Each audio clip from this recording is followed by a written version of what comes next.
দিনাজপুরের হিলি শহরের গাছে গাছে ঝুলছে ব্যানার, ফেস্টুন, পোস্টার সহ হরেক বিজ্ঞাপন। গাছে গাছে প্যারেক গেঁথে বিজ্ঞাপন লাগানোয় সচেতন নাগরিকরা ক্ষুব্ধ প্রতিক্রিয়া ব্যক্ত করেছেন। তবে উপজেলা প্রশাসন বলছে অচিরে এসব ব্যানার, পোস্টার অপসারণ করা হবে। দিনাজপুরের হিলি শহরের প্রধান সড়ক ও ব্যস্ত এলাকা জুড়ে গাছে ঝোলানো সাইনবোর্ড। এলাকার ব্যবসা প্রতিষ্ঠান থেকে শুরু করে বিভিন্ন সংগঠন গাছকে বেছে নিয়েছে বিজ্ঞাপন ও প্রচারণার মাধ্যম হিসেবে। প্রকৃতির মূল সম্পত্তি হচ্ছে গাছ, আর এই গাছকে রক্ষা করার দায়িত্ব আমাদের এই মানব জাতির।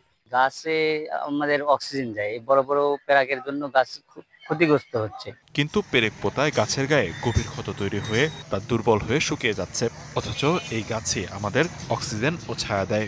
বিভিন্ন প্রতিষ্ঠানে কিন্তু ব্যানার ফেস্টুন কিন্তু টাঙানো হয়, বিশেষ করে গাছে কিন্তু পেরেক ঠুকে সেই ব্যানার ফেস্টুন গুলো টাঙানো হয়। কালার এক্সপার্ট, জর্জ স্যাপ এবং মাইল্ড অন হ্যান্ডস টেকনোলজি সমৃদ্ধ অরিক্স ক্রিস্টাল ওয়াশ আপনার লন্ড্রি এক্সপার্ট। তারা যে পরিবেশের ভারসাম্যের কতটা ক্ষতি করতেছে এটা কিন্তু কখনো ভাবতেছে না। বিভিন্ন প্রকার ফেস্টুন বা সে হাবিজাবি মারি, দয়া করে আমরা এই ধরনের কোনো কাজ করব না। অক্সিজেন, খাদ্য এবং প্রয়োজনীয় উপাদান দিয়ে প্রাণীগুলোকে বেশি পরিবেশে একটা ভারসাম্য ব্যালেন্স করে ধরে রেখেছে।